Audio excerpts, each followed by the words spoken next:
welcome to a new episode of the Eastern Lariat podcast, your show for news, notes, reviews, and opinions on the world of Japanese pro wrestling here on the MLW Radio Network, as well as on CageMatch.net. We're back with G1 coverage and some other tournaments, plus other shows that didn't involve tournaments. Isn't that weird, Dylan, in the summer of 2023, where every company is running a tournament, there is companies that aren't even running a tournament? There's so many companies out there, Strigga. Yeah. Not all of them have the same ideals. Not all of them have the same vision. Some people not only will not have tournaments right now, but maybe they'll have tournaments at other parts of the year. So there's no law, to my knowledge. I mean, I'm not an expert in the law, but as far as I know, there is no law that says you must run a tournament. I don't know about that. We need to see the rule book of Japanese wrestling for that. I mean, that's an even deeper. There's an unwritten rule book that is even deeper than any law book of wrestling. So we may need to check that as well. I got this written encyclopedia, but I'm obviously not able to read it because it's in Japanese. Like it's written in kanji, so it's too unfortunate for me. And it's even harder when it's unwritten. Yeah, I need Google Lens for that. But that's really a hassle. I mean, if it's unwritten, it's unseen. You can't even see it. Yeah, even Google Lens wouldn't work out. No, that's not going to work at all. So you need to come up with a backup plan, my friend. Yes. Let's wait and see what works there for me. But somebody needs a backup plan as well, Dylan, because we're in deep waters in the G1 Climax, whereas we had a very, very good day 5 of the tournament in Nagaoka. We had a very, very rough day thereafter in Nagano. Of course, the show in Nagaoka was on Friday, then Saturday was off, and the show in Nagano on the Sunday. We are recording this on the Monday, the free day of the G1 Climax. Looking back at these two shows, Dylan, where do you stand right now with your feelings towards this tournament? Obviously, our feelings now are going to be a lot worse after night 6 than they were. We should have done the show on Saturday, yeah? Yeah, exactly. Yeah, we would have been super positive on night 5 if that had happened. But unfortunately, we have this instead. We had this night 6 show because, I mean, it really is a tale of two shows. And one of them was really good and one of them was really bad. So, and it's the thing is, though, we're entering these waters now. And I've kind of been leading up to this and talking about it during the tournament. There really aren't any big matches that are grabbing fan interest. And hopefully now that they're going back to Tokyo, we can see a little bit more of that. Yeah. And I think it drug on the fans, and the wrestlers didn't want to put in full effort on these small tour shows, especially on night 6 for whatever reason. But I mean, on night 5, they showed up. So we're just in the middle of the tournament. People are taking days off. And I mean, we've already seen an injury, as well, which we'll talk about on night 6. So it's just, the thing is, though, the underlying problems, even on night 5, which was a much better show than night 6, the underlying problems of the tournament are still there, in that there really is no spark or buzz to what we're seeing right now. And I don't think we've gotten really any closer to knowing what's going to happen in terms of the tournament part, like after the block play. We're not really seeing a lot of energy for this tournament, a lot of enthusiasm, and all over the place. Not just in any one city or one building or even one company. I mean, we can talk about it on the other shows. I mean, we're at a point now where we got a comment on the Twitter when we were talking about the All Japan show that it was like, it's sad that these numbers are considered good. Yeah, let's talk about this for a bit right now, because we've actually made a comment on that on the other show before. Yeah. We've had this big DDT show on Sunday where Chris Brookes won the title. We're going to talk about that a bit in the end as well here on this show. That did a very good house for DDT, specifically considering their circumstances in the last couple of months where their Korakuen hall shows were in the 600s or in the 700s, and they did 3,465 fans in Sumo Hall, which had a great crowd on hand. Everybody was in for the show. You could really see that the DDT fans really gathered to celebrate this show, and they all expected Chris Brookes to walk away with the championship in the end, and everybody was super positive about that show. And then you got these All Japan shows that do 900 around 900 fans in both shows. I've said it on the last show. The Dragon Gate show for King of Gate in Osaka also did 711 fans. They had a show in May that did better than that, but that's roughly around what companies do in Osaka, Eden Arena number 2 right now. And it's just, we've said it, it's the state of the scene after the COVID restrictions. The restrictions were really bad. Not only did they drive away fan interest, they also hurt the companies pretty roughly financially, that they are really not able to invest a lot of money into getting attention, into like advertisements or whatever you need to get fan interest up. If you're not New Japan Pro Wrestling, Stardom, and to a degree Pro Wrestling Noah, that obviously has a lot of money behind them from Cyber Agent and what's it called, the TV service? Amoeba. Amoeba, yes, right. Those are the companies that get a lot of attention, but All Japan Pro Wrestling has actually been quite successful this year. Somebody commented on the tweet that I made on the Eastern Lariat Twitter about the All Japan attendances and said that they are roughly around the same line as the Stardom average attendances this year. So while we are at a really low level for pro wrestling in Japan, you still have to like call out these companies that in this time right now do as well as they probably can. And that's true and all. I still will contend that does feel like like they've used the pandemic as more of a crutch when you see all of the other forms of entertainment. I mean, baseball, no problem getting back to where they were. Just like in the middle of the pandemic when everyone was going crazy, they sold out the Dome legit for the fight. And you may know, but you know, I think people will not acknowledge these things because the fact of the matter is, New Japan drove off their fans with their product. Yes, absolutely, and that's on the companies, absolutely. New Japan, the product. I mean, you can just go back and listen to our shows at the beginning of 2021, I think it was, when I basically gave up on New Japan because it was just such a hard watch with all the heel stuff they did in the main events was so bad, and all the repetitive matches they put on. These dome shows with 6,000 fans in attendance just looked like this company was on death's bed, and that's definitely a big issue. That's what I was trying to say with that the companies themselves were in a rough shape. They didn't do well for themselves. The one company that actually grew their business during the time in the pandemic with putting up actually a good product was Stardom.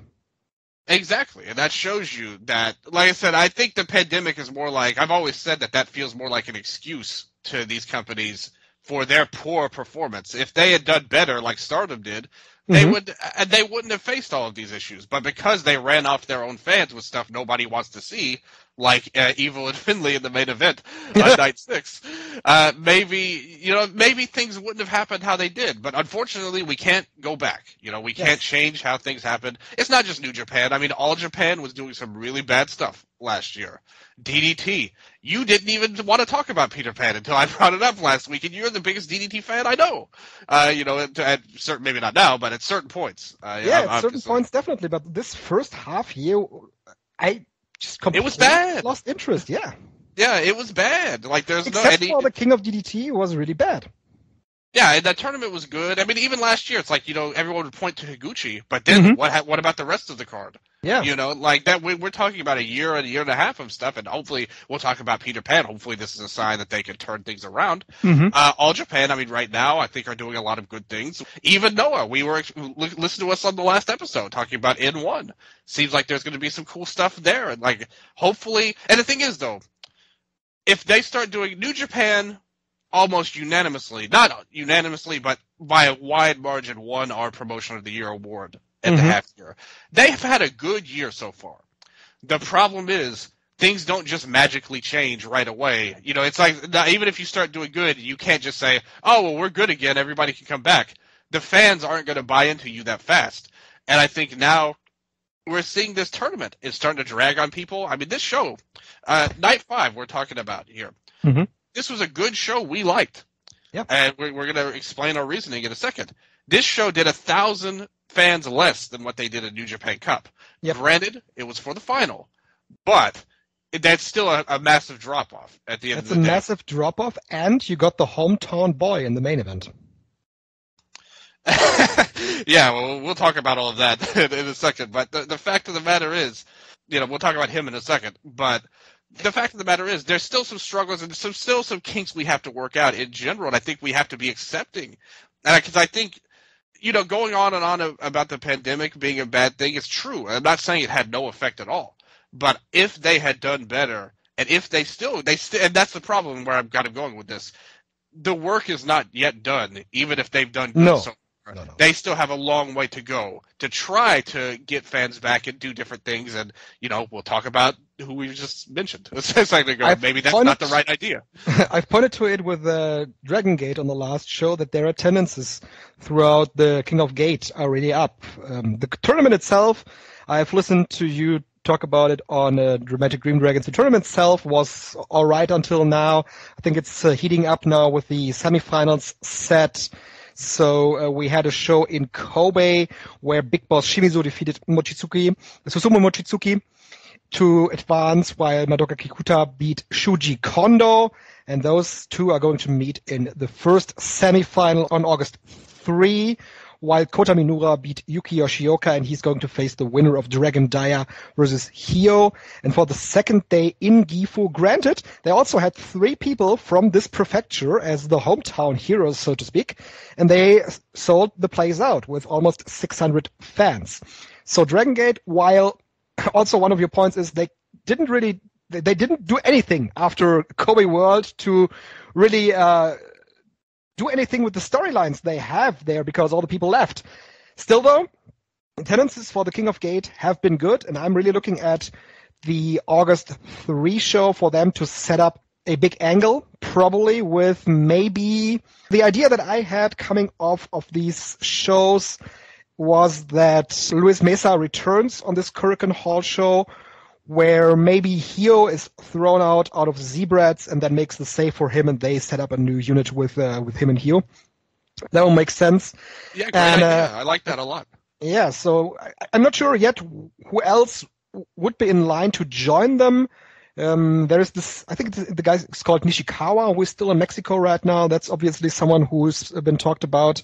There are some others that are freelance in the DRAGONGATE, on the DRAGONGATE roster right now, like Dragon Kid, for example. I expect some shakeups in Natural Vibes probably coming up. Yuti got his first win recently in a long, long time after being pinned a lot, while Jackie Funky Kama is still lost. Why do you do my boy like this? He pinned Tommy Naga, at least. That's something. It's just what it is. But what do you think about the semifinals? Minura versus Daya or Hio, and Kikuta and Shimizu. Oh, it's I think what a lot of people expected. Mm-hmm. I thought Yoshioka might get the win because I think it sets up a natural story for Daya to advance. But hey, Minoura, they've leaned on him before. He's somebody that I was questioning if they would go all the way with, just because would you want him to lose in another big spot again? But in reality, I don't think it's that big of a deal. If you're gonna, I think Shimizu's the favorite to win. Yeah. But Minoura definitely can possibly win, and I still wouldn't write out Daya either if they want to. Exactly. There's really 2 ways to go. I think we all agree that Madoka Kikuta is not going to win the King of Gate, which would make no sense. Yes. So Shimizu is going to beat him in his quest to show the Reiwa 6 that he would also belong to the top guys in DRAGONGATE. While they could do Big Boss Shimizu versus Kota Minura, of course, I'm more looking towards Big Boss Shimizu versus Dragon Dia in the finals, which would then be an automatic setup for the eventual title match. So Big Boss Shimizu has beaten one part of D-Courage and then goes for the other one. Yeah, I mean, that to me makes a lot of sense. And I think Daya just getting to the finals is a big step up from him. Absolutely. Because they haven't really done anything with him, unfortunately. Even though I think he's a really talented guy. So they haven't really done a lot with him lately. Give him a little bit of a boost, give him something to hang his hat on. And I move forward with Shimizu versus Kikuta, which could be a great match with all things considered. And I do have to say, I don't like it that they haven't been able to follow up the cage match, just because the cage match was such an emotional and well-done thing. Yeah. And I mean, if you remember, Go back to June. I mean, things weren't exactly popping in Dragon Gate, No. like even before Kobe World happened. So they've got the second chance. Very generously put of you, Dylan. Yes, exactly. Yes. So you see this great main event, and I think the buzz off of that match alone, even more than the own show, like led to a lot of interest to see what was going to happen next. Yeah. And they haven't quite given us that. But what they have given us is a pretty decent tournament. I mean, it's all chalk, like no real surprise. So I guess you could say Kakuta making it this far may be a little bit of a surprise, but it's not. He's the champ, You expect exactly. the champ to win. Yeah, exactly. So it's not really. It's pretty much an all chalk tournament right now, and there's nothing wrong with that. No, it all makes sense. Yeah, exactly. Just give us something logical, good wrestling. I mean, there's not any match of the year candidates or anything, but it's all good wrestling. A good tournament, good finalists. You've got some interesting paths you could go now. You set up, just like you mentioned, and you're already building to this big Korakuen show. And you got to remember, the thing about DG in comparison to a New Japan, for example, they're not located in Tokyo. Their home base is in Kobe. So for them to go to Tokyo is a bigger deal than a New Japan or something like that. And so to see them go there, like you said, I love your idea of the angle. I think we all expect Diamante to have his own faction one way or the other coming out of this. Hio's the perfect person to join them for all sorts of reasons in real life. And Hio needs a refresh anyway. So it makes perfect sense. I was just going to say, I think this is a lost opportunity for our half-year show as well, because I think that he also is one of the most underrated guys right now. Because not only has he an incredible body shape right now, he's in perfect physical condition, he also is pretty good in the ring. Hio? Yeah. I mean, I don't really feel that way, to be honest. I mean, I thought his match with UT really dragged and everything. I didn't think he had a great performance. Not the one with Casey was pretty good. It was okay, but with Casey, you expect really good. I would say, like to me, Hio was a real small show. If you were looking at the roster, Hio would not be. He would be in the bottom tier, like clearly to me. I would say, just if you look at the Dragon Gate roster, if we were to rank all of the wrestlers, I mean, sure, but the guy definitely has improved from where he was a couple of years ago. If anything, he's worse to me. I hate him. Like honestly, I think he's one of the worst wrestlers. I thought his title reign last year sucked so much. And the thing is, his gimmick is bad. So he's kind of like the new Kotaka almost to me. Is kind of how I look at him. Like this, let's take a look at what he's able to do when he turns face. And I'll give him that. I think there is a lot of potential with this guy. And you may be right at the end of the day. I'll give him that. I'll give you that on that. But I do, like I said, his gimmick is kind of a Weasley heel. It's not even a have. Sure. Ultimately. Yeah. So we'll see. We'll see how that plays out. He'll have a chance. He'll be motivated with his friend Diamante in there.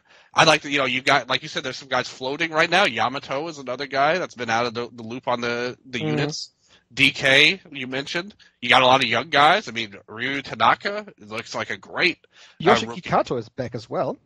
Yeah, back from injury, and I mean they got Nagano back too. He's their rookies have been injured for a little while too, and they were one of the best parts of the promotion to me. Like this year, seeing these guys grow and do great things. Let's see what these guys got. Like put a young guy in that group, get a veteran in there. Now you've got a 4-guy faction. You're rolling now with Diamante. Yeah, absolutely. Maybe you bring somebody back from Mexico. Like I was just going to say, this Nishikawa guy, he's still in Mexico. They sent him there without even debuting in Japan. And I'm thinking that he may be back to make his official Dragon Gate debut. Good. Look at it. See, now you've got a new angle.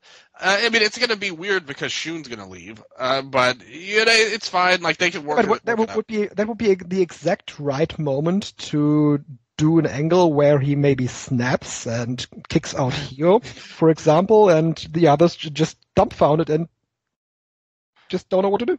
And then it's just Kai and Ishin hanging out. they don't like each other, and they say, maybe we'll just do something else. And I kind of brought this up on the other show when we were talking about this. Zebrats, things have kind of gone down. Like they're not that great right now, outside of Shun.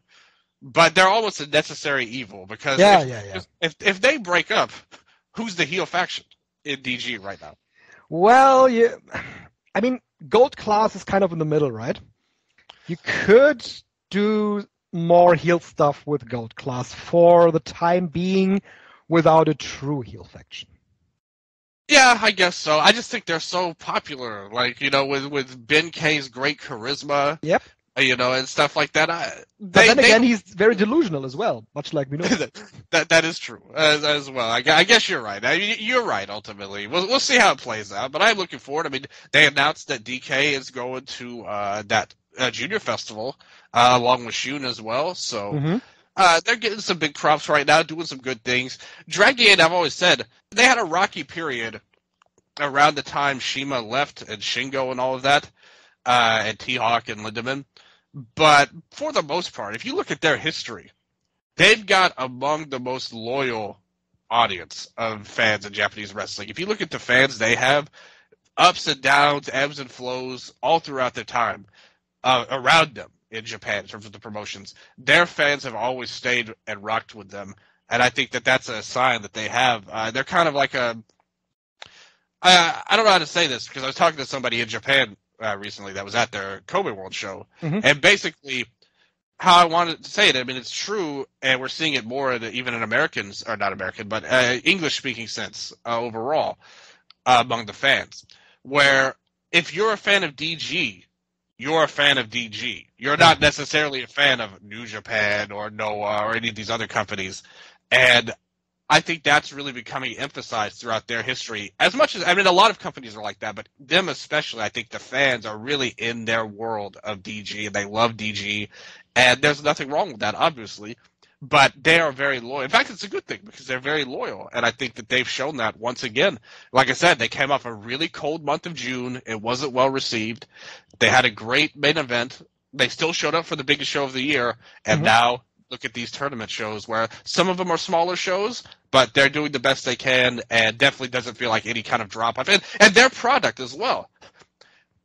They didn't drive their fans off in the pandemic. No. They actually had a lot of... They actually, when you listen to what Jace says, they actually lost a lot of fans, but that also has to do with the structure of the DG audience, where it's lots of young girls that grow older and then leave their wrestling fandom behind. That's true. So they're in this constant cycle of trying to attract new fans, and that's always been part of the business. I mean, absolutely. I mean, you look at their, the way they market their wrestlers. That's an absolutely fair point as well. Not dissimilar from, I mean, they don't really do this anymore, but back in the, like the 80s and 90s, the Joshi fans were always looking for those, like, teenage girls type of fans as well. And then they moved away from that, and things eventually collapsed entirely. So I don't think that'll happen with DG, though. They have taken some hits. Like, it's not where it was. And you also have to remember kind of the point I made last episode. The economy as a whole is not good right now either. Yeah. And I think that's, and even with all the other companies that they did drive their fans away, I don't feel like DG drove their fans away per se. I just think that with everything going on, but we're seeing them bounce back at least. I would say better than other companies. Then before we go to the G1, Dylan, let's talk about this DDT show a bit, because the fan interest in DDT is actually quite similar. When you talk about the core DDT audience, they are DDT fans more than they are wrestling fans per se. Of course, there are those that go to a lot of different shows in Japan as well, like, for example, Michelle, who's been on the Year-End Awards last year with us. She's a big wrestling fan and goes to everything, but there's a lot of fans that are core DDT fans, and a lot of them gathered around in Sumo Hall to witness Chris Brookes win the KOD Openweight title. I think a very emotional moment for a lot of DDT fans that have followed his journey, and his example really is also an example that we've seen in DRAGONGATE with a Diamante, or you can even point to New Japan Pro Wrestling with a Zack Sabre Jr., who also stuck around during the pandemic. All of these wrestlers that didn't leave Japan in 2020, but stayed there and wrestled throughout the pandemic have become not only a core part of the roster where they are located, but also just part of the family, or like Chris Brookes put it in a speech after the main event, they became part of the team. in this case, the Dramatic Dream Team. And this guy came to Japan 2019. He was the first DDT Universal Champion at a point where they still thought about this title to be like an international title for DDT. Obviously, pandemic crossed out their plans in a way, but also just not being pandemic not being an excuse here, because they've pretty much driven away from this idea of an international title without the pandemic as well. But he became Ironman Heavy Metal Champion, Extreme Champion, KOD Tag Team Champion with Masahiro Takanashi. He is also the SPW Southeast Asia Tag Team Champion with Masahiro Takanashi as the Calamari Drunken Kings. He has become one of the integral parts of DDT, has won the King of DDT this year in very, very good fashion in this match with Higuchi. We've talked about that on the last show as well. And now he's had the match with Yuji Hino that I thought was a good match in the main event. He brought out a lot of things that his elders, so to speak, in DDT have done. For example, the diving double knee drop that was the finish for Kudo for a long time. And Brookes, obviously being a big DDT fan for a long, long time, looked up to guys like Harashima or Kudo. And now he, growing up as a fan, has become the champion of DDT, which is just an amazing story. Absolutely. I think that you look at his run, I mean, this is a thing they needed. Again, to say, like, the pandemic obviously had effect on everything, but I think companies handled it poorly up and down with something like that. And that DDT is definitely near the top of that list, I would say. But this, we saw here, they did a good number by their standards for sure right now, and they showed improvement, and I think a lot of it was built off of Brookes going for the main event title here. And he's a guy, I kind of mentioned it, we were talking about it, he had that one big match versus Higuchi, which everybody loved and was a great moment. And like one of the better moments, let alone a match, but a great match at the top of it with Higuchi. But he really didn't get to do a lot otherwise in the first half of the year. He's a guy, to me, now that he's got the championship, if you look at the back half of this year, much like, I mean, they kind of did this with Higuchi last year, and it really didn't work at all, unfortunately. But he's got a chance now. If they do better numbers up and down, and they show growth, and they recover a little bit from where they've been lately, he's a guy, to me, that could put on an MVP type of run. If you look at the way things are laid out right now for him, they've set the stage perfectly for him. They've set the stage for him to have big matches. They've set this. I mean, they already teased it with Irie right here. That's going to be a great match. Irie appeared in the ring, claiming that he has a shot at the KOD title because he won WXW 16 karat gold, wearing a WXW shirt. I love everything about this. Irie is the greatest guy. Exactly. So, they're on a good path right now with that. I mean, this show was one of their best shows they've had. Yes. That I can remember, honestly, because like I said, people may, if they tuned in this year, if there are new listeners this year, since when I cage match or whatever, they might not know this, but you used to be a big DDT fan.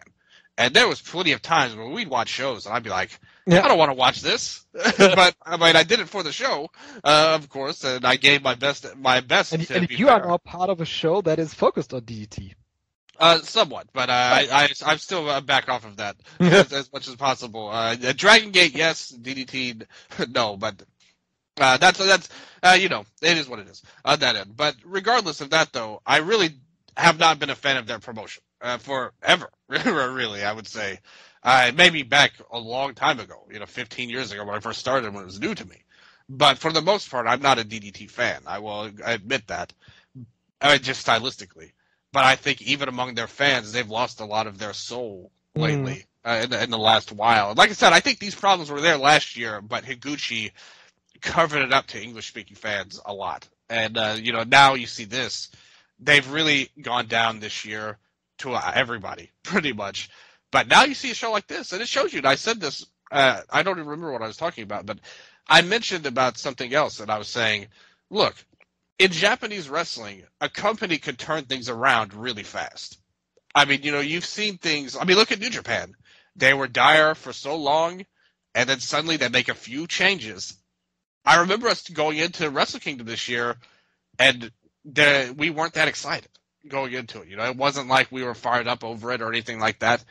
And then the year went along. Within 6 months, now we're really hyped. Now they're the promotion of the year. So if you do things right now, and like I said, look at this title run with Brookes. Let's say this goes well, and we see improvements. We see great matches. We see some of the soul get put back into this company, which I think he is the perfect person to do that. I think he represents DDT more than anybody else, right now for them and for the fans, clearly. I mean, this show kind of proved that. If you can get all of that done, and maybe by the start of next year we'll be saying, hey, DDT's turned a corner a little bit. It looks like things are getting better. And I think he is the perfect person to do that. Yeah, absolutely. What was your favorite match on the show, by the way? Oh, Takeshita Ueno. Yeah, with a big margin, I would say. I was pretty surprised that that the other matches did better on Cage Match. The main event probably has the emotional attachment to it with an 8.56. Desperado versus Daisuke Sasaki, I thought was a good match, but it was built much more on near falls than anything else. It has a rating of 8.45, while Takeshita and Yuki Ueno has an 8.22 rating. I thought that Yuki Ueno, for the first time in a long time, really showed what we've seen in him in his great first campaign like 2 years ago, or when was it? Where really made a first impression on a lot of people. I thought that he showed a lot of fire in this match, even though he was beaten down pretty significantly by Takeshita. Takeshita really dominated the match to the part that he put him away with this grueling brainbuster and these hard elbow smashes and lariats that he threw at him. Still thought that Ueno looked good in this role, because something that we've also said about Shota Umino and Sanada and others in this G1 tournament that we're talking about in a bit. Yuki Ueno, he wrestled always good, but there was the spark missing with him. He has very few edges. This guy does a lot of moves. He's very good in the ring, like I said. He looks good, but there's this fire missing. I've seen that with the hub match that I recommended recently from the July 2nd show, and I've seen it here that this guy really has it when you put him against a guy that he can be a foil for. Like Takeshita, he was a great foil for babyface Fire Energy Yuki Ueno, even though he lost in the end. Yeah, I think that Takeshita coming in as his heel self made this match, because they had a couple of matches earlier this year which were good because they're great wrestlers, but didn't really make any kind of impression or mark ultimately. And I think with something like this stood out way more, because now you have a heel Takeshita bring this out of him, and he brought it out himself. We have to give Ueno credit for showing that fire. I've always loved his wrestling game, but it's clear he's another one of these guys. If you look at him the last year and a half, he has been way on the down burner right now with them. He's been on the downside. He hasn't been doing great things, and he just hasn't been that interesting, ultimately. So we have to give him a credit for bringing out this side of himself on a bigger stage for him. I mean, it wasn't a main event match. It was like a 12-minute mid-card match, but still, it was, to me, the best match of the show, and I think a lot of people would agree with that. A lot of fire between them. And hopefully it leads to something more for Ueno, and hopefully we can see this continue. And they're kind of continuing along with Takeshita in the six-man match with him and Sasaki and Kanan versus Sana Kamina. So, you see this, and hopefully it brings something out of him, because I really respect his talent overall. And I thought Takeshita was just like super fantastic in this match, and as we already know, he is ultimately. And he's another one. I think losing him had a big effect on DDT recently. Yeah, he was one of their main draws. They always went back to him when they needed a big attendance. Yep, absolutely. And even just on the smaller shows. I mean, we've talked about that years ago. I remember when they did the whole deal with Irie as champion. Sami Callihan, Meiko Satomura as champion, Dino versus Sasaki, Peter Pan main event. I remember all this stuff right now. And I remember because people used to say Takeshita was boring and wasn't over with the DDT fans. But if you look at the not true. Yeah, well, that's proven obviously now. It's not been true, but I was always saying it. So I'm a OG Takeshita defender overall. But yeah, he's great. I love the heel stuff. I was really skeptical of them turning him heel in the first place, but I was wrong. He's an excellent performer as a heel or babyface, as we knew already, and I think he proved it once again here in a different environment. And I thought that was a great match. I think a lot of the matches were interesting to watch. The Desperado and main event. The main event, obviously, like you said, that's got the emotional impact. Yeah. So that's going to get a little bit of a bump. I always try to look for reasons behind some of these cage match ratings, because a lot of people will just complain about ratings and things like that. But I try to look at the reasoning behind them, because I've always said, I'm the number one person that says this. The fans don't have to be unbiased. At the end of the day, there's no reason, if you have an emotional attachment to Brookes winning, that you can't rate that match a 10. There's no reason. And I think with Desperado Sasaki, Desperado is so popular that his matches are going to get a bump from maybe if you try to just view them as matches. I mean, and it's not just him. There's plenty of people like that. I mean, there's people in New Japan. I mean, Kingston, like, you could look at that. His matches are getting rated very highly on Cage Match, and, we'll talk about them in a little bit. But if you have an attachment to somebody and you're a fan, a true fan, those matches are going to be raised the bar is going to be raised that much more. With Ueno, I don't think he has that many passionate fans, unfortunately, that are willing to ride for him. So I don't think that really grabbed people. Yeah, that's been part of my point, because the emotional attachment is missing because the guy is using very few emotions in his matches. Yeah. How will you get the fans behind you in an emotional standpoint when you just lack this part of this integral part of wrestling? Yeah, I mean, I totally agree. Like, what you said was totally true at the end of the day. But I do think this match was really strong. Yeah. However, and I would put that we can see it in the ratings for this match, for example. Like, there's one user, Black Mars with Love, saying, "I don't have to, but I will write this. Chris Brookes is all about love and respect for DDT." And he finishes with, "After-match ceremony was extremely emotional and heartwarming. Congratulations to Chris." That's a very reasonable rating, because you're just behind this guy's story. And if you're behind this guy's story, this probably was one of the matches you most enjoyed this year. Absolutely. And if you look at it as a moment, I think this would be up there. Again, and I want to say, while Hino's title reign wasn't good, I thought he was very good in this match. I thought he was a great roadblock for Chris Brookes. Everything that Brookes tried basically didn't work with Yuji Hino. He kicked out numerous times out of all the moves that Brookes threw at him. It, in the end, needed another praying mantis bomb to put Hino away. I think this was one of his strongest performances as champion. Oh, yeah. I mean, the match he won it in was great. Mm-hmm. Him versus Higuchi, the chop match. Yeah. And this match was also very strong. So I think if he bookended it well, it's just the 6 months in between that was bad, ultimately. And the thing is, his issues as champion were never about his in-ring talents. At the end of the day, like, he is a great wrestler. I think we can all, we may forget that sometimes, or some people may forget that, but he is a great performer. Has always been. Back to the K Dojo days. 0-1 champion. And now in DDT, he was just the wrong person for the role. And I always say this, not everybody needs to be world champion. That doesn't take away from them as wrestlers. Like, to me, I think people will take that negatively and think that I'm criticizing them. But not everybody is meant to be the champion. Like, that doesn't take away from them as wrestlers. And he is the champion. In some cases, it will actually boost the importance of a championship when there's just this great wrestler that is just not able to win the title. And yeah, absolutely as well. I mean, maybe they have just something missing, like that doesn't make them a good fit. And in this company as well, I think especially he was not as good a fit as a champion. But, you can point to a lot of different things overall, but nothing about his in-ring work can be criticized because he's a great performer. And we saw it here again with Brookes. Like you said, a great roadblock, kind of, taking the same roadblock tactic that Higuchi did in the KOD final. But it worked. I mean, that was a match, and this was a really strong match, a perfect match for Brookes to win and overcome him. And I think it actually works, even though I don't think his reign was good.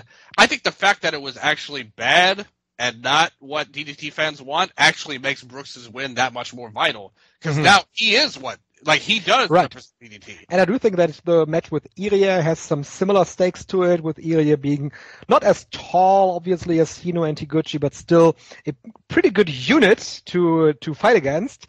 A good powerhouse, and Brookes will be very good in this one as well, I think. Oh, absolutely. I'm really excited about his title reign. Just like I said, I mean, I think he could be a sleeper case. I don't know how many people think. I think he could be an MVP candidate by the end of the year. Right. I think well. I mean, obviously, Drew, one of the better houses for DDT in a long, long time.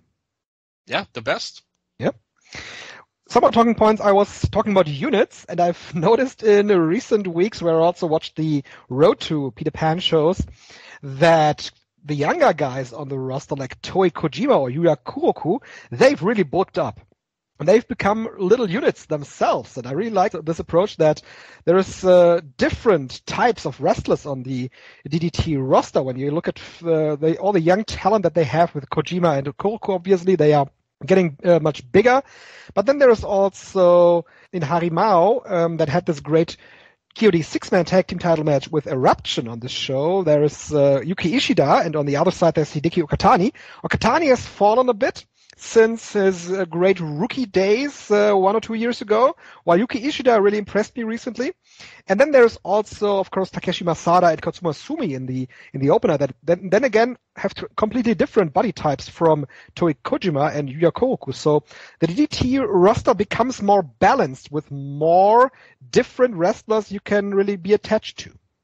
Yeah, absolutely, and hopefully some of these rookies can get bigger positions. Obviously, you had Ishida and Harimao, and now Okatani. I thought the six-man title match was really well done too on this show. Obviously, like the emotional aspect of it is Akai getting her title after all this time and on her retirement road. So that was good. You had all the emotions with Higuchi facing his former faction.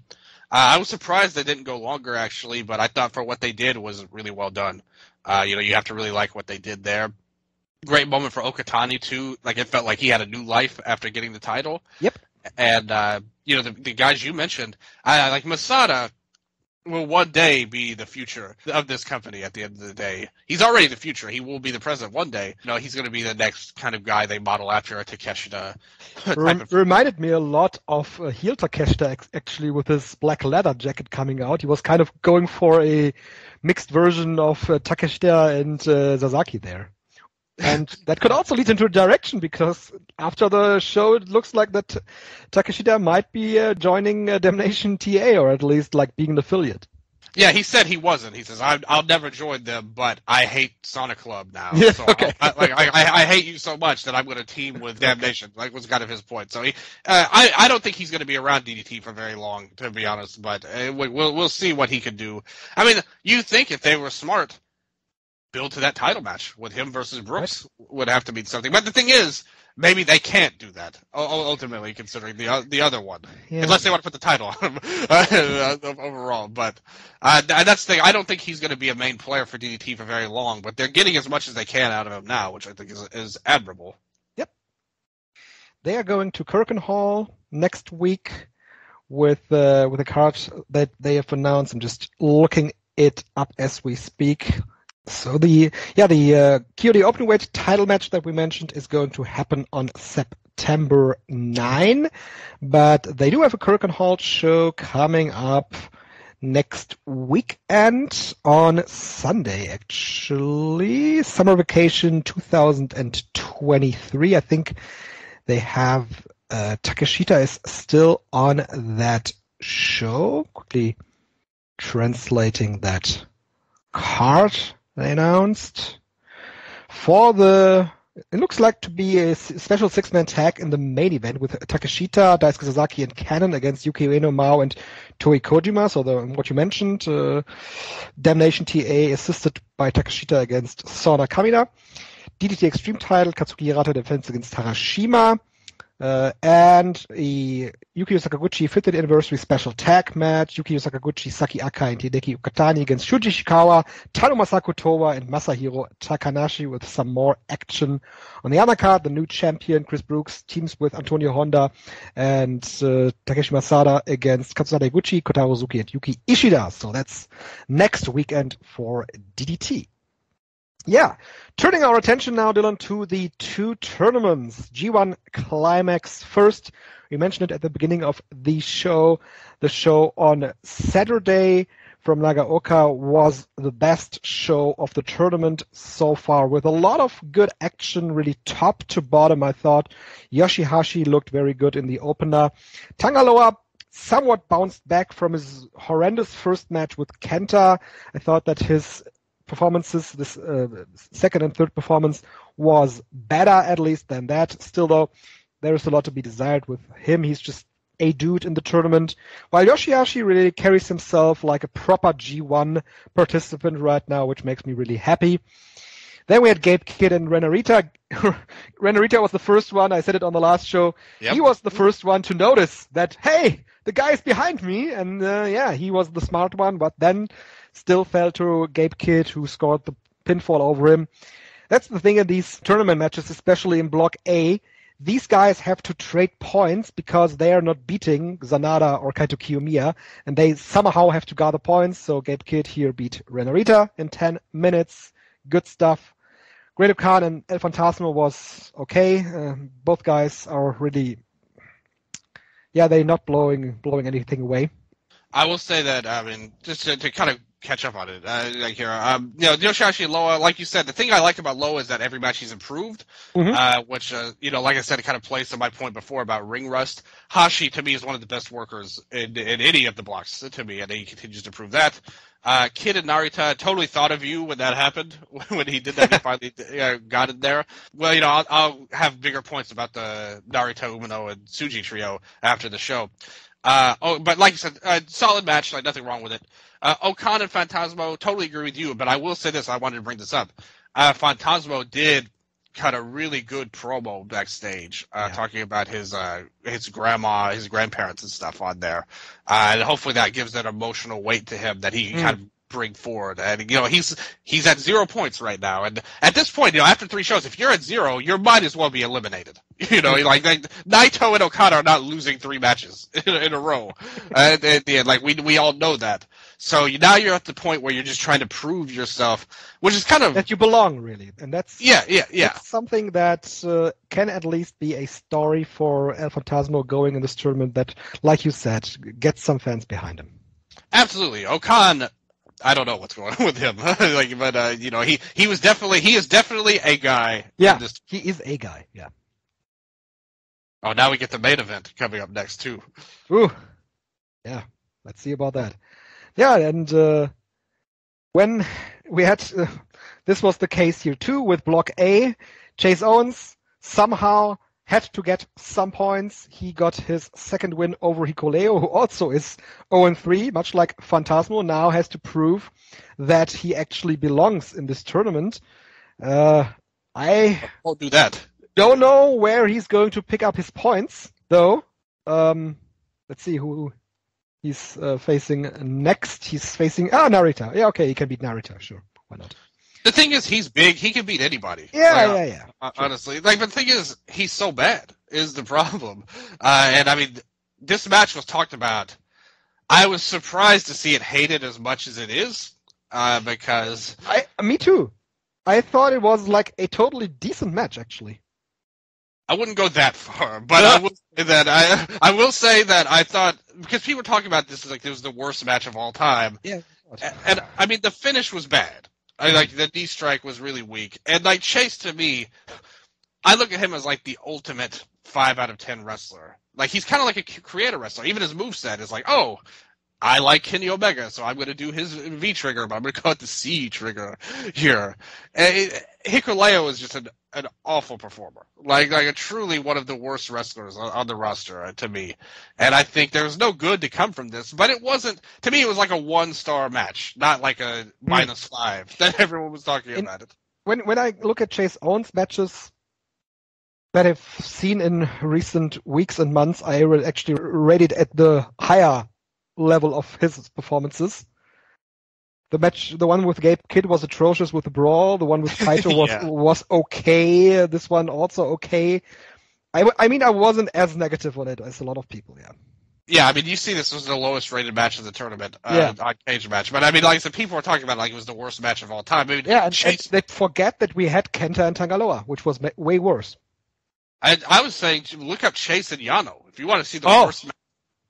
Like, to watch that match and tell me this match was the worst of all time. I mean, I'm not as high on it as you, but I will say that I thought it was just really bad and not the worst of all time overall. Like that's all. What do you think about Kenta's performance against Will Ospreay? Oh, definitely his best of the tournament so far. His best in years. Yeah, that's true. The thing is, though, he still did a lot of the heel shtick at the end, which kind of messed up the match for me. But if you look at the match itself, though, he performed a lot better than he usually does against Ospreay. But I was gonna say too, I said this on the Patreon show I did about this. I wonder if he wasn't motivated a little bit extra by Ospreay versus Marufuji getting announced. That's an excellent point, actually. Yeah. And trying to prove a point with this match versus Ospreay that hey, like I don't want to get shown up by Marufuji. And here, or maybe he might have been saying, "Hey, put in a good word for me to be on that show." The word there, like we don't know what his thinking was, but I do think that was a factor in why he stepped up here. And Ospreay, obviously, one of the MVPs of the tournament. And again, historically, I'm not his biggest fan, but I think we have to give him credit where it's due. I think he had the match. Like he's bumping around for everybody on this tournament. He was a big part of that. Yeah. Great stuff. Him and Yoshihashi was a great match, like one of the best of the tournament, I would say.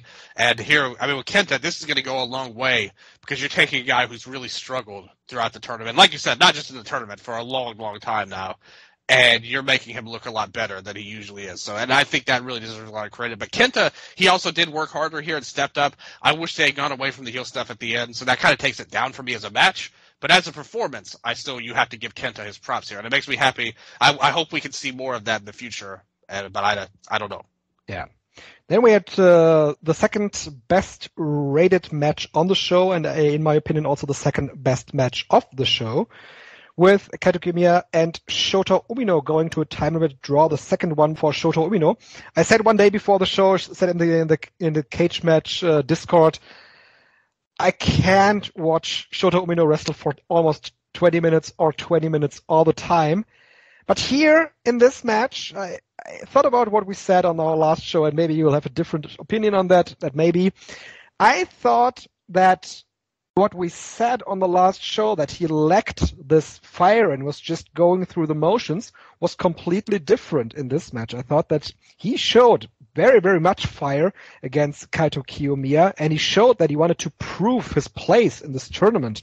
And he also wanted to prove his place within New Japan against the outsider. I thought that Shota Umino looked great in this match with Kiyomiya. And Kiyomiya, he even managed to get the crowd behind Shota Umino without actually being a heel, which is an unknown concept in New Japan. In the last couple of years, Dylan, there is never a heel who can be a subtle heel. He's always going to be like this cheating guy and be in the house of torture and choke your opponents. But no, Kaito Kiyomiya was just very good in his match, in his role as being the dominant force in this encounter with Umino. And I thought Umino looked good as the underdog here. So I really liked this one. I thought this was one of the better matches of the tournament so far. I thought the first and second best matches of the tournament were on this show, and this was my favorite. I actually like this. I mean, I'm kind of on the same level of the Taichi and Okada match. I think they're all very similar level. I like this one a little bit more because I thought the finish was better. Even though it went to a draw, they teased it where Umino had the match almost won, and Kaito actually kicked out before the bell. And it was like 2 seconds later he kicked out, and that was it for the time limit draw. I thought this was a really great match, and to me, easily the best of Umino's career. Like best performance, best match, best singles match. This was awesome. And Kaito deserves a ton of credit for that. Like you said, Umino stepped up big. This felt like a battle between rival aces, almost. Yeah. That's kind of how it felt like, even though neither has really been positioned as that. Umino definitely has it, and Kaito, we obviously have had a long, long amount of talks about Kaito and Noah. But in this match, it really felt that way due to their work, and I think Kaito totally brought the best. These guys have great chemistry, and it's a match I'd love to see run back in the future. I think they have an even better one in them, even though I thought this was a fantastic performance. This, to me, was my favorite match of the tournament so far. Oh, great stuff, yes. Then maybe Okada versus Taichi is my favorite match of the tournament so far. That's my second. Really, really loved this match. Specifically, one of my talking points also was that Okada is still doing the 10-minute thing in his matches where really nothing happens in the first 8 to 10 minutes. But here, he went for the Rainmaker 2 minutes into the match, and it really was a big sprint after that with them really exchanging all their big moves. And gotta give it to Taichi. His Gamengiri, he's developed that into one of the greatest looking corner kicks in all of wrestling. Just amazing stuff. I think he held his own against Okada. I get where he's coming from. Shota Umino looked like he had the match won, where I didn't actually think that Taichi would win the match against Okada. They couldn't make me believe that, even though he got some near falls again. Still, though, there was a lot of great fire. This was a proper G1 Climax match. I love this. The crowd believed in Taichi, though. Yeah. Like I said, that's what hurt it. If Taichi had won this, it probably would have been my favorite match of the tournament. But I mean, the finish was really flat with the sit-down pin to me overall. Then again, Taichi, he countered the Rainmaker so often, and he was really Okada was really in dire straits, it felt like, so that he had to go back to this sit-down pinfall to have this out. And again, it's great that wrestlers in the tournament have different ways to get their wins. Yeah, you're totally right about that. I just think because the crowd, like I said, if the crowd wasn't taking to Taichi so much, I don't think I would have felt that way. But I just felt it was flat, considering how, I mean, this fan was going crazy over Taichi here, and he was wrestling so great here. Okada and him had great chemistry. I mean, these guys just had a great match together, and I want to give extra credit because normally I do listen to the Japanese commentary, but I tried to make it an effort to listen to English this time. I thought they did a great job in this match. I mean, they had some great calls. At the end, they were putting over Taichi. They were like, it's like, you can't do anything more than he did, but he still didn't win. He was saying over there, they're comparing Okada to Mike Tyson with the Rainmaker early on. They were like, how many times have you seen a Mike Tyson fight where he knocks somebody out in 60 seconds? And now he's going for the Rainmaker here. I thought it was a great call overall, and I thought they made this match seem even bigger than it was. And Taichi, a great performance from him. He's been a guy that's had a lot of good stuff in this tournament, I thought. Okada. Yeah, it's actually been, when we look at the top performers, I think Taichi is on the forefront here. Yeah, he had definitely. This great match with Ospreay. Yep. Decent one with Tangaloa. Yeah. Yeah, then a great match with Okada, one of the best of the tournament. Like I said, this would be my second favorite match of the tournament. I like the Umino match a little bit better because of the finish, but I think that this is right on that level. If you said it was the best one, I can't criticize you at all. I thought this was a great, great match. Then we had the main event. Sanada 3-0, going to 6 points, defeating Yota Tsuji. He still is at 1 point. This match went 18-36. Once again, a very long one. 7.92 on Cage Match. What's your take on this? The people on Cage Match liked it more than me, but I will say that I thought as a match, this was a little bit better than their Dominion match. As a performance for Umino, like that match in June was all about putting him Tsuji, you mean? Excuse me, Tsuji. Yeah, sorry. Yeah. The match in June was all about putting Tsuji over. Yeah. And he did a great job, obviously performed as well and all that. I think as a match, Sanada brought more to the table in this one than he did in June. But the question is, how much does he have to bring to the table at the end of the day, which I don't think. I still thought not to the level of Shota Umino, but Sanada also stepped up from the point that we highly criticized on the match that he had with Shota Umino, where it just looked like he was doing stuff. I thought that there was much more of a sense of urgency to Sanada that was missing in this prior match, where it just was about him proving that he is, in fact, better than Yota Tsuji, because in the title match, Yota Tsuji basically ran him over. And he tried that again, and Sanada had answers to that this time. So I thought that also for his hometown crowd, he performed better and much more engaging. And yet his hometown crowd rallied behind Tsuji here as well. Yeah. I would say. And in fact, Tsuji also does all of his own moves better than him as well. I would kind of disagree with the Dragon Sleeper. That looked not as good as it could have. Well, Sonata's is horrible, so I would say that this wasn't great. The Moonsault was good. Yeah, the Moonsault was great. The Sleeper was clearly better than Sonata's, which is one of the worst finishers to me. Is the Skull End. And Sonata really didn't do a lot for me in this match, to be honest. I thought that, he's wrestling a Sonata match, he's leading it. I thought it was pretty good, but I thought, man, the crowd's rallying behind Tsuji here, again. And, Tsuji has to be one of the... he has what it takes. He has something you can't teach at the end of the day. I was really surprised Sonata won here again, actually. I thought Tsuji was going to win for sure. I was thinking that a lot of people thought that, but I don't think that it's a bad choice to have Tsuji go 0-2 against Sonata at this point, because there will probably be a point where he then gets the victory that has the crowd rallying behind him as the guy that is clearly the bigger and more powerful guy, but still, though, the underdog because he lost twice. That's true. I just think I don't like Sonata winning. So no matter what. That's a different point. Yeah.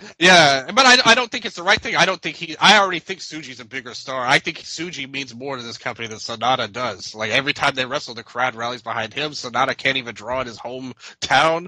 Why is he the champion? It doesn't make any sense to me. I just think he's a terrible, terrible choice. And unfortunately, it's hurting the block because, like I said, this match was not a great match compared to the other two. If you had a champion that was great, that you could rally the Three Musketeers behind, I think that would help them a lot. And unfortunately, they're behind the 8 ball to where they have to work against Sonata's lack of charisma and interestingness to make something out of it. And you want them to have a great story with the champion. With Sonata, they did a very similar story to what you just described with Sonata himself versus Okada, which ultimately had a huge payoff in the G1, although nobody remembers it because Sonata sucks so much at the end of the day, and nobody wants to think about any moments he's had. But that was a big moment. If you remember a few years ago, the crowd went crazy when he finally beat Okada after 7 times or whatever.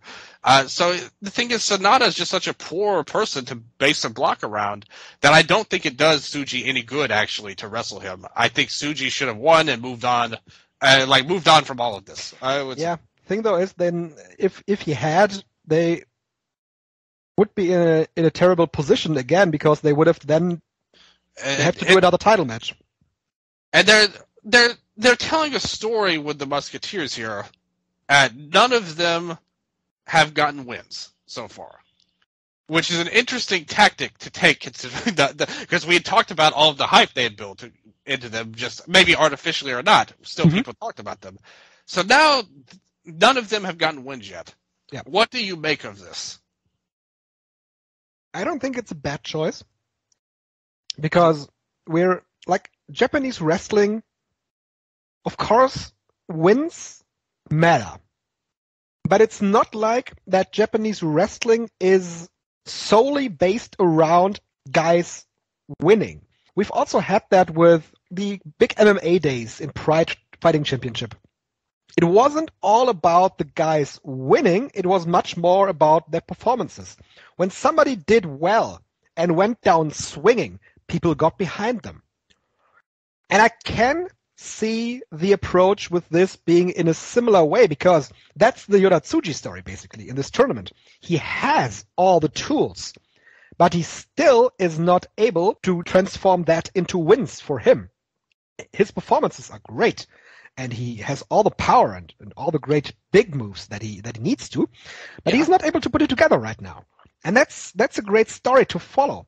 With Shota Umino, I think that he showed against Kaito Kiyomiya that he is also just a little bit away from where he thinks he could be, or from where people consider him to be. Whereas Ren Narita, he clearly lags behind the two in the way that his matches seem good, but not that...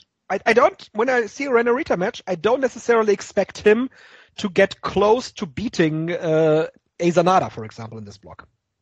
And I agree with that. I agree with all that, actually. I think that, it's not a bad story. I will say, I do think, the biggest stars were based on wins, ultimately, even in Pride. Sakuraba, the Gracie Killer, Like, if he had just lost to the Gracies, he probably wouldn't have been. And ultimately, they will get their wins. You know, it's not like that these guys will be jobbers and lose all the time.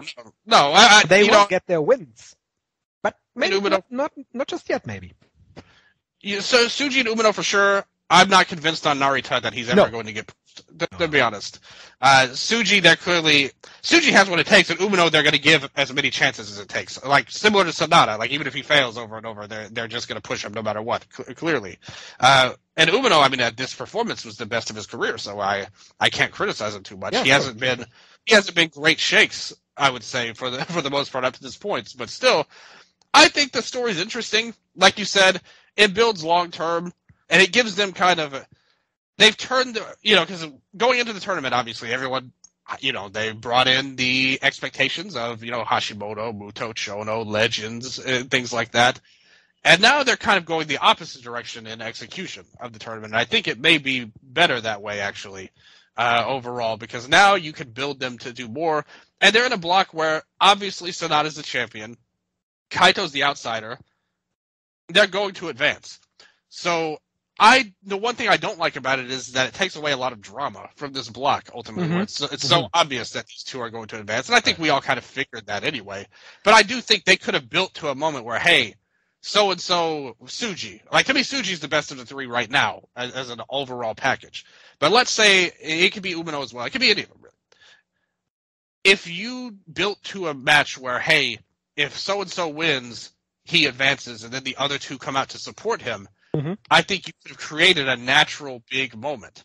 And I think that they've passed on that chance to tell this story, which, again, I agree with you, was not bad at all. I like what they're doing, actually. Umino and Narita both have 2 points based on draws at the end of the day. That's another thing I don't like, is that it was very predictable that all three would draw with each other.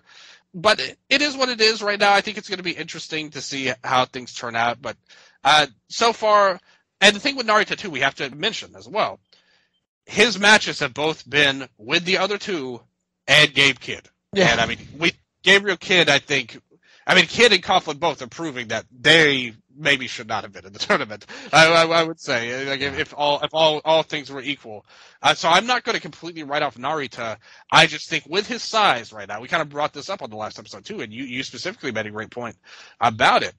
I think with his size, not an impressive physique, not an impressive look, not impressive charisma. I like his wrestling a lot, but I think he's going to need to be put in a big match. I want to see how he does versus Sonata and Kaito and things like that.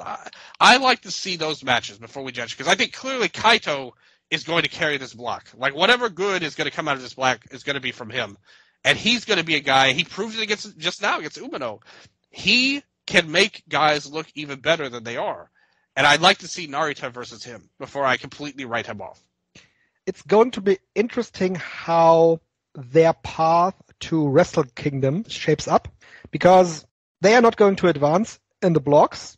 Yeah. And they will tell a story around that, because you'd expect in storyline, in kayfabe, at least one of them to make it to the elimination rounds. But it's going to be interesting how they approach this, because after the tournament, they will clearly all have to compensate for their losses and for their shortcomings in the tournament. And that's going to be an interesting story until January. Yeah, I hope that they have plans in the future after the tournament for it. And obviously with Tsuji and Umino, they're going to get those chances. So It'll be interesting to see where they go from there. Yes, absolutely. And you mentioned the name already, Alex Coughlin. He was in the opening match on the Nagano show. The show overall rated 5.39, clearly the worst show of the tournament so far. We're really on this mid-tour shows right now. Zack Sabre Jr. and Alex Coughlin, they had a match in the opener. It has the same rating as the show, actually, 5.39.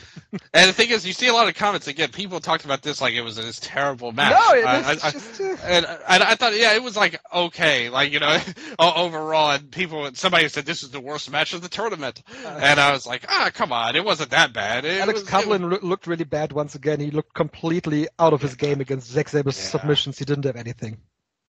Yeah, the good thing is when he does his power stuff is really the thing he brings to the table. But when he tried to do the technical, it was bad overall. Like I said, kind of bringing back our last point that, on the last episode, maybe not everybody needs to be in this tournament. Tama Tonga versus Mikey Nichols had nothing. Really? I liked the moonsault into the gun stun. I know this is a controversial spot. I thought it didn't look good. I thought Tama Tonga was a bit too late. You're right. Like I said, I thought it was a cool idea. Maybe not. The idea was good. Yeah, exactly. Better than in exexecution, actually. I think Nichols is still wrestling above where I expected him. Maybe it says something about my low expectations. But, because, again, he was somebody right near the bottom of my interest level coming in. So I like this. I think when Tonga took off his top in the match, that was the first time the crowd really got into the match, into the whole show. I mean, the first match was, completely dead. Zach and Coughlin. There was zero heat. And, most of the show was dead. But I said this before the show to you. We were talking about it off the air. People want to blame the fans. Look at the show they're given. What do they have to really rile up for here? Yeah, definitely not the next match. I mean, Hiroki Goto is apparently injured. We'll have to wait and see how that goes on for him in the tournament. They did a very quick roll-up finish with the Goto Shiki. Was it the Goto Shiki? Goto Nishiki. Yeah, okay. Yeah. Yes. Nothing to say about that, obviously. Yeah. What's your take on the Kingston and Hinare match? I'm interested in that. It would be good if these guys could actually hit hard, overall. Look, I love Eddie Kingston, but I'm at this point where it feels like to me that he's just emulating Japanese wrestling. I said that at the start of the tournament, where that is his worst. If he just would be himself, he's so much better than being a Japanese wrestling fan, who's actually wrestling overall. That's my issue with him, is that it's clearly not to his strengths. And like I said, what can you do? He's living his dream at the end of the day. Sure. And I'm happy for him about that, but it's not blowing me away in any kind of form. It's okay. He's doing the stuff with Hinare in this case. It was a decent mid-card match. Yeah, I mean, it was fine, but like I said, I thought the finish was really bad because the spinning back fist, he tried to no-sell do a headbutt, and then the second back fist really didn't work. It didn't connect. So. Yeah, he's not my favorite in this tournament. Tetsuya Naito's entrance was 8 Hiroki Goto versus Shane Hastes matches long. They played his music twice. Yeah. It's a long theme. It was fun. It was inoffensive comedy. Exactly.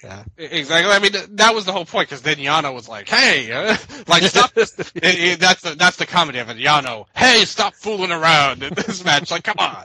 And so that's kind of the comedy. The guy who always trolls everybody is now getting trolled. It was something that 4.93. Come on, this was just it wasn't a bad match. It was just fun. Oh, there was nothing as a match. It was not any kind of good match. Comedy, entertainment, silliness, yes. But not as a match. No. 8.0 for Shingo Takagi and Tomohiro Ishii. I think a lot of people gave this a high rating because it's these two guys, but I thought that this was not a good match. This was, for their standards, this was an okay match. I've always said that even their matches in the past, I think Shingo is one of Ishii's worst opponents, in my opinion. I think he brings out Shingo is what everybody says Ishii is, to me. And he's great at what he does, but his style of match is always similar at the end of the day. Ishii always brings different stuff. I mean, this great running dropkick, this looked so amazing. Yes, that was definitely a highlight. But he always brings different stuff, and he never gets credit for it. And that's why I said in the last episode, we have to give Ishii his props. But ultimately, I do agree that this was not a great match. I wouldn't say it was bad. I would say it was. I mean, the thing is, on this show, it was the best match on the show. I would say pretty easily. I like the next match as well. But this was not anything that's going to be remembered. And this is how I feel about them. Their very first match together, when Shingo was first in the G1, match of the year level. Amazing match, everything you want out of these two going at it. And then every subsequent match was the same stuff over and over and over. And it's gotten progressively less interesting as time has gone along. And now we reached this point where the crowd wasn't into it. It wasn't a great match. It was, I would say, a good match, but not a great one. I'd still give it a soft rec, but a full rec even. I give it like 3.5, 3 3/4. Yeah, probably. But like I said, for their individual, maybe not against each other, but for their individual standards, this was not good. And there's other people that love all their matches, but I am just not one of them. I don't think they wrestle that great. I think the thing is they wrestle the same so often that it's desensitized me to them overall. But like you said, individual-wise, these guys are still great. Like, they're going to have great matches against everyone else, probably. But for me, them against each other doesn't do it for me as much as maybe other people. So, Dylan, if you just were a casual fan going to this show, really not knowing what card order you got on this day, and you're just sitting there and watching the Jeff Cobb and Hiroshi Tanahashi match, wouldn't you also have thought, okay, I'm going home. This was the main event, obviously. Maybe so. You get the Tanahashi in the main event. Hey, listen, you can't leave when the air ukulele is getting played sure. right now. We're not going to talk about the ukulele spots in this match, or we're not going to talk bad about them. We're going to talk good about them because it was very amusing at the end of the day. I think Jeff Cobb is one of the most entertaining performers in this tournament so far. Oh, me too. I picked him to advance, and I like that he's got this great run to start off. I think he's been which isn't good for your case, actually, that he's got this great run to start. Oh, that's true. He could be one. Well, Zach is also undefeated, so somebody's going to have to take a fall here. It's going to be either him or Zach, and Zach's a champion, so I don't know if they want him to advance. So I will ride with. I don't think that they want to go back to the New Japan TV title program once again. I mean, how can you disrespect the legacy of the TV title right now? That big block that they've got. What do you think about the match itself? It was good. Like, I mean, I didn't think it was like anything special or anything like that, but 6.67 that seems about right. That's all right to me. Yeah, like I said, and I think that for everything, I thought Cobb really deserves a lot of credit. Everyone would point to his power stuff that he does, but I thought he really actually sold really well for Tanahashi.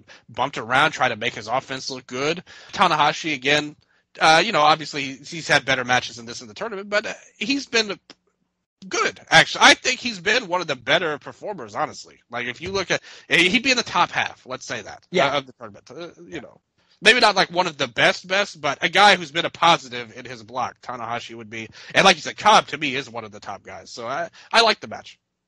Yeah, it was a good performance by both guys. So, one of the crucial questions I have on this show, Dylan, are you House of Torture or are you Bullet Club War Dogs? What's your team, Dylan? Oh, no. I mean, are they finally going to do it? I mean, they've teased this Bullet Club and House of Torture. Bullet Club Civil War is finally happening in Block C. Oh, forget the bloodline. This is the top tier storytelling right here. Bullet Club Civil War coming at us. You gotta be a war dog. Yeah, I mean, the thing is, House of Torture is awful. So you pick anybody over them. Like any faction you can name. Like name any faction you want. Maybe not Voodoo Murders, but besides them. And I mean, War Dogs, I like Finlay for the most part in his style. I think he's done good in the tournament. Just not this match. No, this was awful. This probably was the second worst match of the tournament right after Kenta and Tangaloa. You hate that match. I hate that match. But this was up there. Let's put it that way. We don't want to make grand declarations. We'll wait until the tournament's over. But I mean, Evil's still got a lot more matches to go, Strigga. So we have to keep that in mind. Let's see who Evil still has. That's okay. Yeah, it doesn't matter who he has. It's all. It's all. Ishii. Oh, Ishii and Evil. Ah. They're going back to that Tokyo Dome performance up here. Yeah. Evil still has Nichols. Okay. And Shingo. Nichols' redemption tour is going to continue getting a good match out of Evil here. But no, that's impossible, no matter who it is. It could be the greatest wrestler alive, and I don't think you can get a good match here. I'm circling the Ishii match because Ishii is a great wrestler, and they somehow have to detract from that. And, I mean, Evil in Kingston was also horrible. So, I mean, all of Evil's matches sucked. Like, again, all of his matches have been bad. It's not like this was way worse than his other matches. It's just in the main event, which makes it And that's been my point for a couple of months now, that I can't tolerate the House of Torture when they are not in main events. Why is it better if it's not in the main event?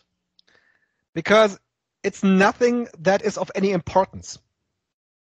But if it's Except in this tournament, it is important because it counts towards the standings. Yeah, but you know that Evil is going to be one of those guys that end up with a 50-50 record. Yeah, you're probably right. You're probably right. At the end of the day, I just wanted, again, I wasn't questioning you. And I agree. If it's better, it's worse than when it's in the main event, because that's the last impression you get from a show. Oh yeah, absolutely. I mean, no, I agree with you. I was just wanted you to expand upon that a little bit on there. When they are in these 6-man matches in the mid card, like for example for the Never Openweight 6-man tag team title, or even when they were in the tag team title decision match, their role in these situations is everybody fears that they might win the title, and they don't in the end, which is kind of a role that I can accept, because it's without any real consequence that they are such a horrendous group. But when it's a main event program, you gotta give them something to really explain why they are in the main event program. And they proved that in the Dominion tag match. I like that, like exactly what you just said there. Yeah. Because I thought that worked really. That was way better than anybody could have anticipated, because Bishamon is such a great team, first of all, but also because they utilized them how you said. So I really agree with everything you said. Like I said, I'm okay with undercard shenanigans. Same thing I feel the same about Evil as I do about Yano.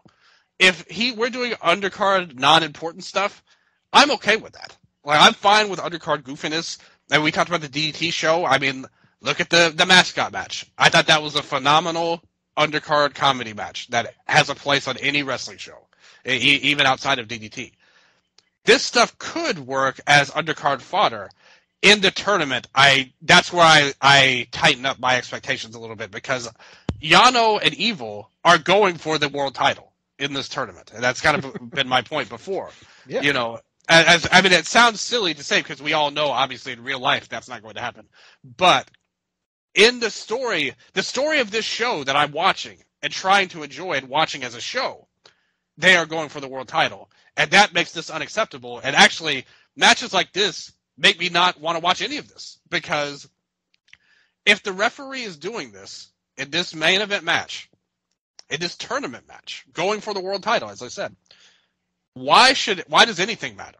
At the end of the day, like why couldn't this happen in any match? Other than the thing is, we know in real life other wrestlers are better, so we know it won't happen. Yeah. But if you watch it as a show, this is the level of incompetence that we have from the officiating. Absolutely. And these matches, I said it on the last, I don't know which match I said it about anymore, that it was hard for me to, the Zack Sabre and Toru Yano match, where it's hard for me to suspend my disbelief. Yeah. And it's just absolutely, you can't suspend your disbelief with matches like these. It's just awful. It shouldn't be up to the fans to make up for their bad booking. At No. the end of the day, it should be up to them to put on good shows and not do stupid stuff. You know, at the end of the day, and I think it's just an Americanized viewpoint. You know, because on TV, this kind of stuff would happen. You know, I mean, look at any show that happened this week on TV, and there'll be something as stupid as this match on it. At the end of the day, or is illogical at least. Maybe it'll even be entertaining if it's an undercard stuff, but it still will be illogical and dumb. And it's okay because American fans have been conditioned for that for so long. But when you're watching the G1 Climax, this is not what I want to see. And it doesn't have to be. Nor do the fans. Look at the attendance. Clearly, the Finlay and Evil match drove away interest. Clearly.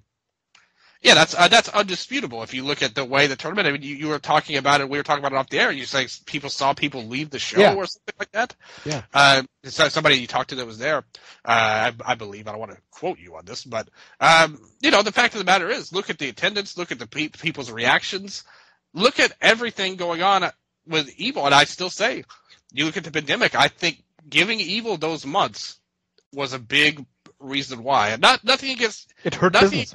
Absolutely. And nothing even against the person who portrays this character, Watanabe. Nothing against him. But when you put a gimmick like this in main events, it's clearly a turnoff. Like that's been proven. It's not even like this is something we can say. Yeah, you mentioned the Voodoo Murderers, who in recent months in All Japan have clearly been a knockoff of the House of Torture, and that hasn't worked out either. Which the House of Torture was originally a knockoff of Voodoo Murder, the original Voodoo Murder. Yes, we're full circle now. Yeah, yes, exactly. But yes, that's another thing. I mean, we're seeing Suwama now getting a title shot. We'll see how that plays out. But I mean, we talked about it earlier. All Japan had a great number for their standards right now for these recent shows, which were small shows, and without all of that nonsense in the main event. So you have to think about it. I think your point was very true. There's room for this on these cards, just not in main events. And in my opinion, not in the tournament. Like, if they were non-tournament matches, I would be totally okay with it. But when you're going for the world title, I do think we need to try to protect the prestige of that a little bit more overall. But I know that I'm probably alone in that. I know most people probably don't mind it that much, but that's just how I think. Yeah. Yeah, so this was probably one of the worst shows of the whole year. Yeah. Whew, and that's the G1. Right, so you said it. We're going to Tokyo. 25th, that's tomorrow in Korakuen, main event Sanada versus Kaito Kiyomiya. That's where it's at for him, for Sanada. Following Katsuhiko Okada versus Yoshihashi, big pressure on him. Second day in Korakuen has the main event of Zack Sabre Jr. versus Jeff Cobb in their rematch. Also one more Bullet Club lore, Tama Tonga versus David Finlay underneath that. And then Ota Ward with Okada versus Will Ospreay in the main event. That's the match that you pointed to as one of the big G1 matches or one of the few big G1 matches that we have this year. So that's what is up on the calendar for the G1 Climax. Do you have any opinion about the standing? Like, do you feel like anybody's closer to, like, do we're any clearer in terms of who's going to advance to the tournament? Because the thing is, it feels early, but at the same time, we're also at the halfway point in terms of the block play. Yeah, I don't think that there is any real surprises to this point. I expected Block A to turn out like it is.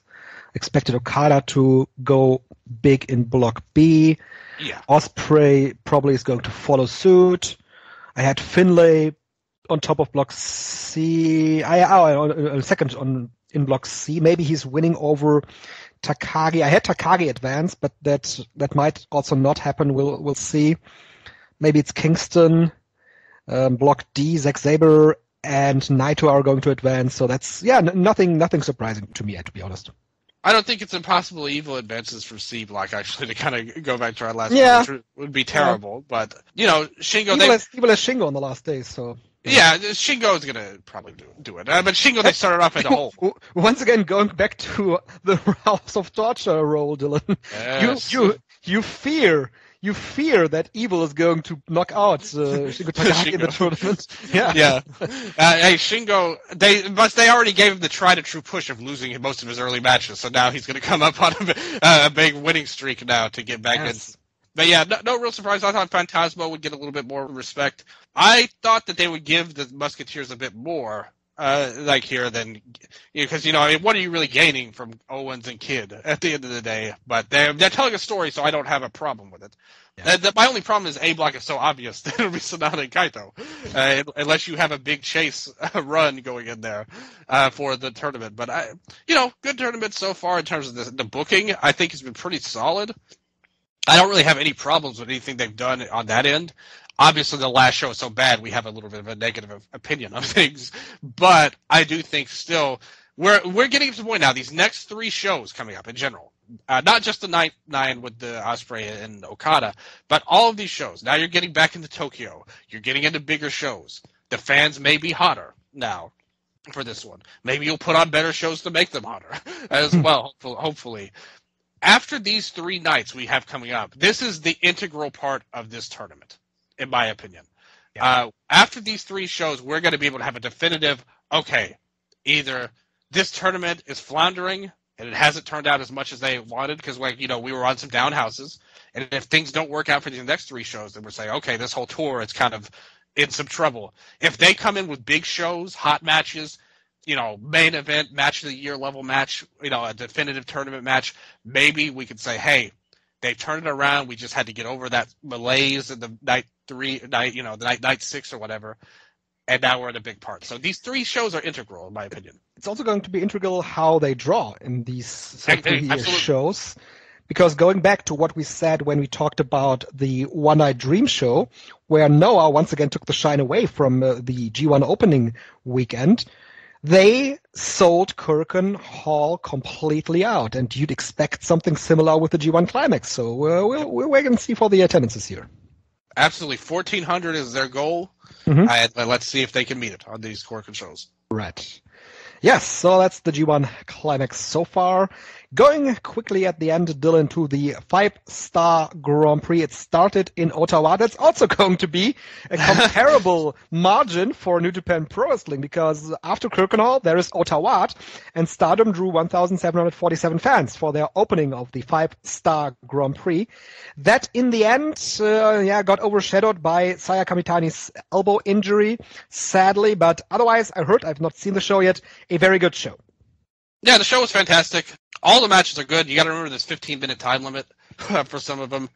There was really no down period. A lot of the earlier matches were really fast-paced, 3 minutes, 5 minutes, 6 minutes, that type of deal. You had a lot of good stuff. The best matches to me were Shuri and Suzuki and Julia and Saori Ano. If you liked Julia and Yukihi from March, which I know we both did, then you will really like this match, because they worked a very similar style, and Ano was just as good as Yuki at working this style.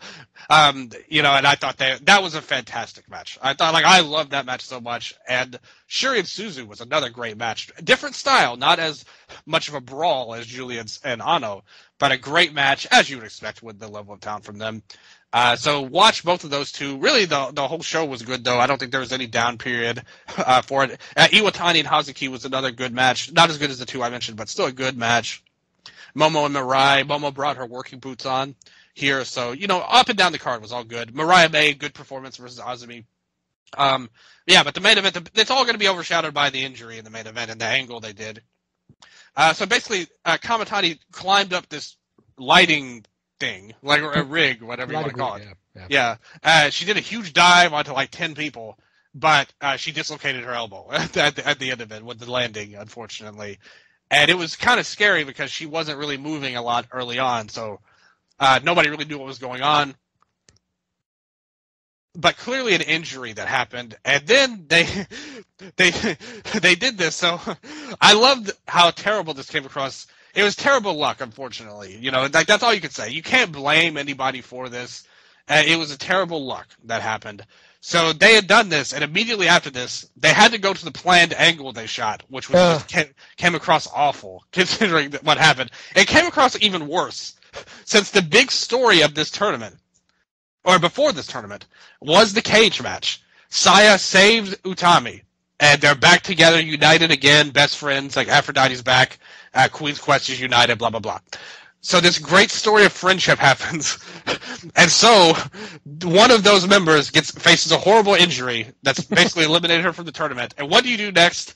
Your best friend, who was all this emotional stuff that happened, she has to cut a promo for this new American star, Megasis, who is now here.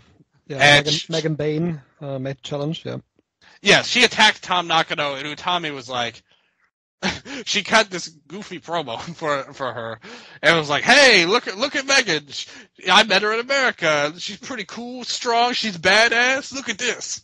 And that was literally her promo, if you look at it.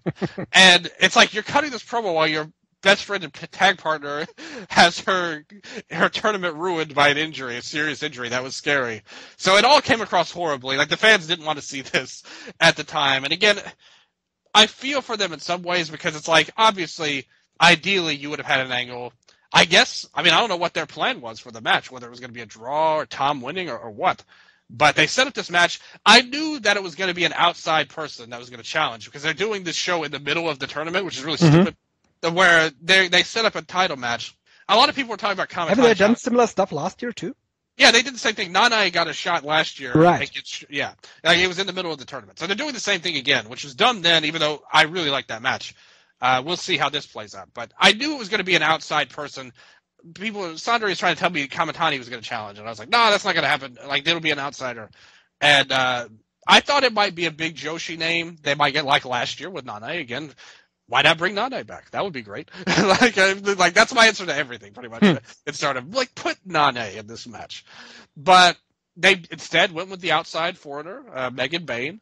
I don't know that much about her, to be honest with you. Yeah, she has a very impressive physical appearance. Yeah, the look is great. I've seen some of her matches in was it Beyond or Wrestling Open.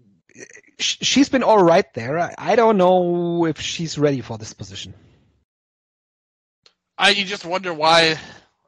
I mean, I don't know. I mean, like I said, the whole show in the middle of the tournament, I don't really love, to be honest. But this definitely wasn't a star. I feel bad for her because she had to come out after the injury. It wasn't her fault at all. It's just unfortunate that the timing was so bad and very bad luck all around. But other than that, a successful show. Just skip the main event. Like, you don't need to see that. I would say. Just take my word for it that they're going to do this red belt match with Megasis and Tom Nakano. And I mean, what's the point of this ultimately? Like, she's not going to win the title. Like, everybody knows that. It's just try to establish. But hey, here's the thing: Mariah May has been an excellent signing for Stardom. Like, as a foreigner who was not, she didn't have a ton of matches under her belt before she got there.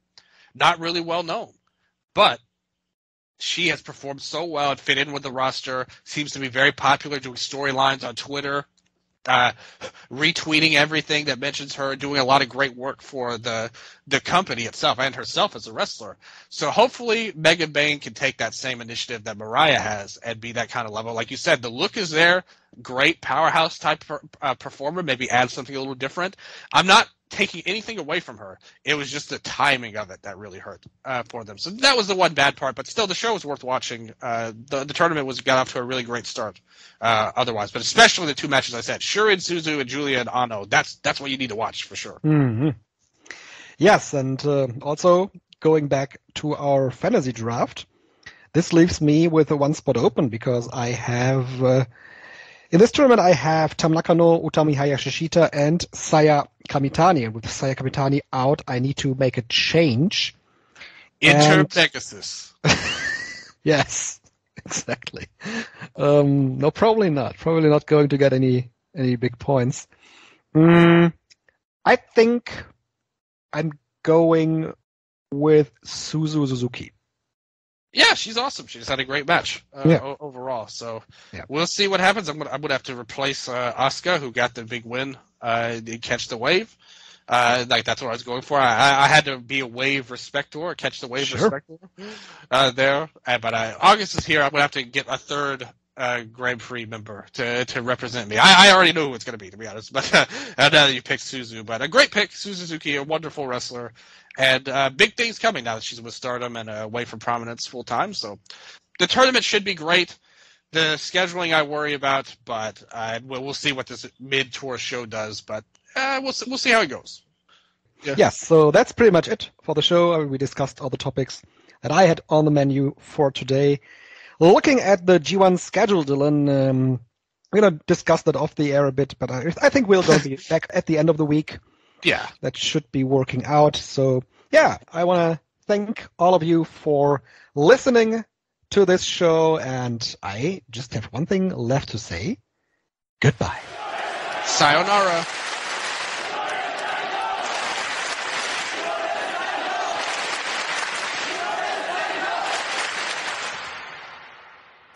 Streaming worldwide. This is the MLWRadio.com network.